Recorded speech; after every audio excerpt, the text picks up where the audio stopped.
Alors Victorien Paté, bonjour. Bonjour.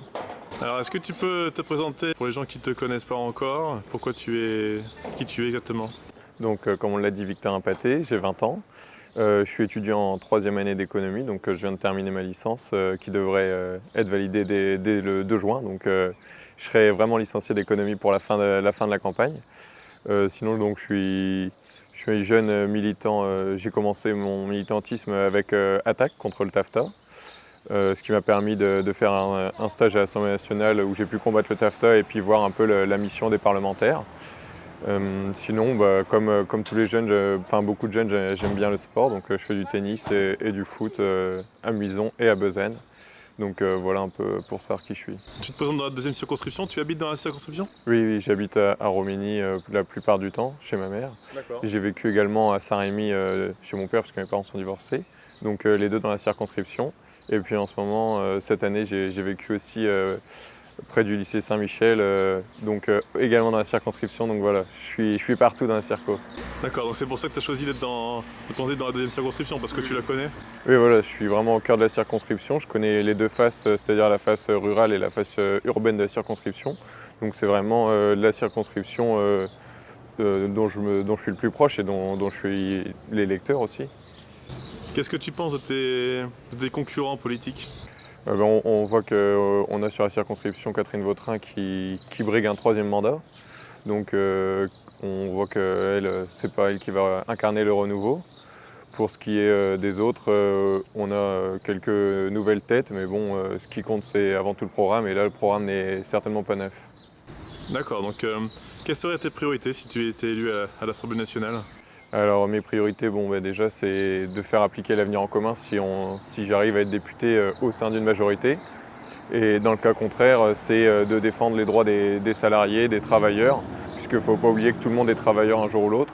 Donc c'est vraiment sur ce point-là que j'appuierai mes votes et mes prises de position, et j'espère pouvoir défendre au mieux les travailleurs. Donc l'avenir en commun, c'est le programme de la France Insoumise. Oui. Est-ce que tu peux nous dire un petit peu comment elle a été conçue et ce qu'il y a de particulier dedans en fait? Alors l'avenir en commun, contrairement aux autres programmes, c'est un programme qui a été fait en amont il y a longtemps, il y a plus d'1 an. Il était fait avec les citoyens, on leur a demandé leur avis parce que le but c'est de les représenter au mieux, et nous-mêmes, puisqu'on est tous des citoyens même si on est candidat. Donc c'est ça, c'est faire notre programme pour forcément quand on a participé à faire le programme, on est plus à même de le défendre.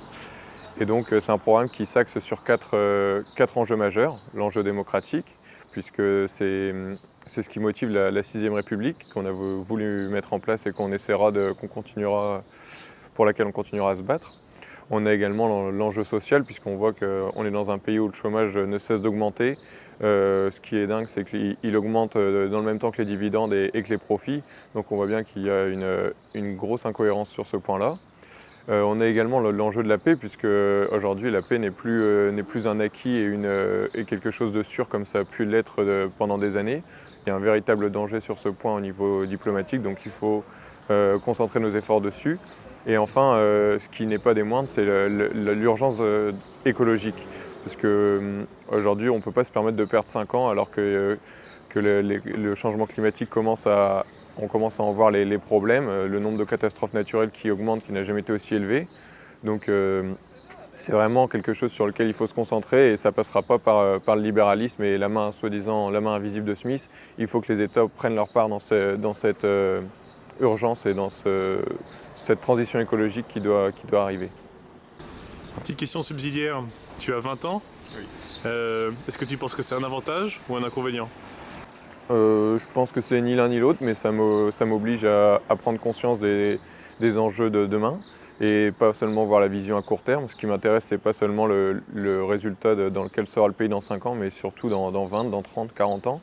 Puisque quand on parle de transition écologique, ça ne se fera pas en 5 ans et on ne verra pas les effets en 5 ans. Donc c'est vraiment, je pense que le fait d'avoir 20 ans et d'être jeune, ça m'oblige vraiment à avoir une vision à long terme et d'arrêter ces mesures de court terme qui nous minent, parce que c'est pas ça la politique et l'économie, c'est une vision à plus de 5 ans.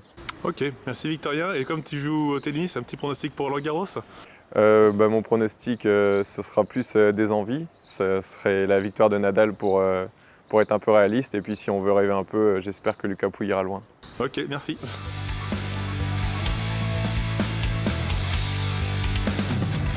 L'avenir en commun.